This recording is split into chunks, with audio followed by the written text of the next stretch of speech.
तरुणाईचं आयुष्य आणि भविष्य घडवणारी परीक्षा म्हणजे तलाठी भरती। वर्षानुवर्षे तयारी करणाऱ्या विद्यार्थ्यांसाठी सुवर्ण संधी घेऊन येणारी परीक्षा म्हणजे तलाठी भरती।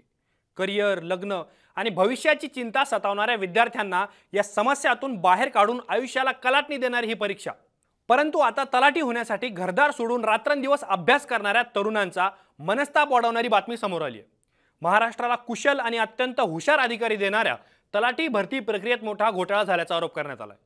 त्यानंतर आता काँग्रेस, राष्ट्रवादीसह ठाकरे गटाने शिंदे फडणवीस सरकारला जोरदार धारेवर धरत या प्रकरणाची एसआयटी चौकशी करण्याची मागणी केली आहे।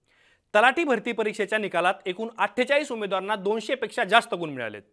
आता तुम्ही म्हणाल ही तर चांगली गोष्ट आहे, परंतु परीक्षा 200 मार्काची असताना काही उमेदवारांना 200 पेक्षा अधिक मार्क कसे मिळालेत असा सवाल करत स्पर्धा परीक्षा समन्वय समितीने भरतीत घोटाळा झाल्याचा आरोप केलाय। तलाठी भरतीत खरंच घोटाळा झालाय का, यावरून राजकीय वाद का पेटलाय आणि तलाठी भरतीबद्दल सरकारची भूमिका नेमकी काय आहे हे पुढील काही मिनिटांमध्ये समजून घेऊयात। नमस्कार, मी आतिक आणि तुम्ही पाहताय मुंबई तक। महाराष्ट्रात सत्तांतर झाल्यानंतर शिंदे फडणवीस सरकारने 4,500 तलाठी पदांची भरती करण्याची घोषणा केली होती। त्यानंतर या पदांसाठी अर्ज मागवण्यात आले। 17 ऑगस्ट 2023 ते 14 सप्टेंबर 2023 या काळात तलाठी भरती प्रक्रिया पार पडली। अनेक टप्प्यांमध्ये होणारी परीक्षा, नॉर्मलायझेशन प्रोसेस आणि तांत्रिक बिघाडामुळे अनेकदा तलाठी भरती वादाच्या भोवऱ्यात सापडल्याचं पाहायला मिळालं। परीक्षा संपल्यानंतर निकाल कधी लागणार यावरूनही उमेदवारांनी ऑनलाईन ट्रेंड केल्याचं पाहायला मिळालं। अखेर आता तलाठी भरतीचा निकाल जाहीर झालाय, परंतु पहिल्या दिवसापासून वादात असलेली तलाठी भरती पुन्हा एकदा मोठ्या आणि अखेरच्या वादात सापडली। जुन्या परीक्षेत नापास झालेल्या उमेदवारांना नव्या परीक्षेत 200 पेक्षा जास्त गुण कसे काय मिळाले, तसेच निकालात तब्बल 48 उमेदवारांना 200 पेक्षा जास्त गुण मिळाल्याचा मुद्दा उपस्थित करत स्पर्धा परीक्षा समन्वय समितीने निकालावर आक्षेप घेतलाय।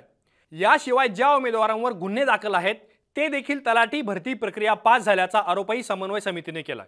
त्यानंतर आता या प्रकरणाची विरोधकांनी एसआयटी चौकशीची मागणी केली। विरोधक आक्रमक होताच पुरावे सापडल्यास तलाठी भरती प्रक्रिया रद्द करू असं प्रत्युत्तर उपमुख्यमंत्री देवेंद्र फडणवीसांनी दिलंय। तलाठी भरती प्रक्रियेत घोटाळा झाल्याचा आरोप झाल्यानंतर सरकारने यावर अधिकृत स्पष्टीकरणही जाहीर केलंय। याबाबतचं एक परिपत्रक प्रसिद्ध करण्यात आलंय। सरकारने काय म्हटलंय हे समजून घेण्यापूर्वी नेमके आरोप काय झाले ते एकदा पाहूयात। स्पर्धा परीक्षा समन्वय समितीने केलेल्या आरोपानुसार तलाठी भरती प्रक्रियेत 99% जागा विकल्या गेल्या आहेत।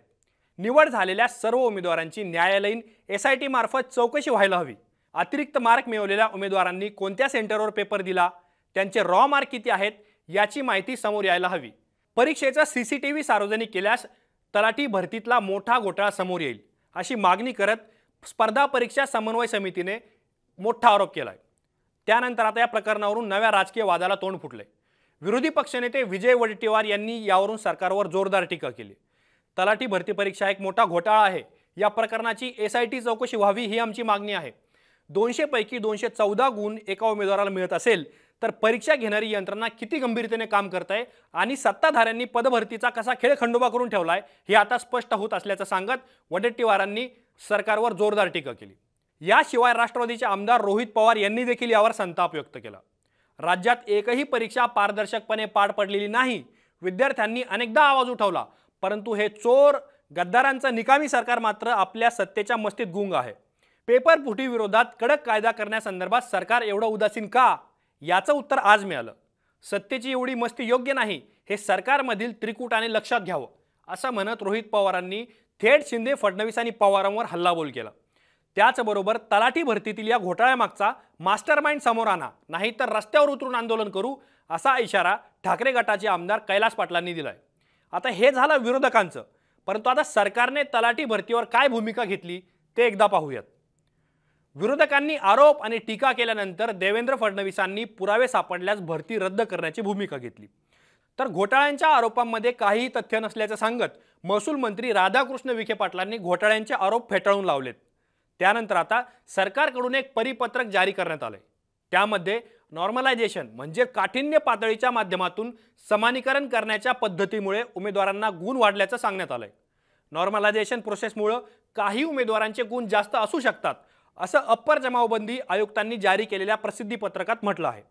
तलाठी भरती प्रक्रियेत घडलेल्या प्रकरणाबद्दल तुम्हाला काय वाटतं हे आम्हाला कमेंट बॉक्समध्ये कळवा। असेच माहितीपूर्ण व्हिडिओ पाहण्यासाठी मुंबई तकचं YouTube चॅनल नक्की सबस्क्राइब करा।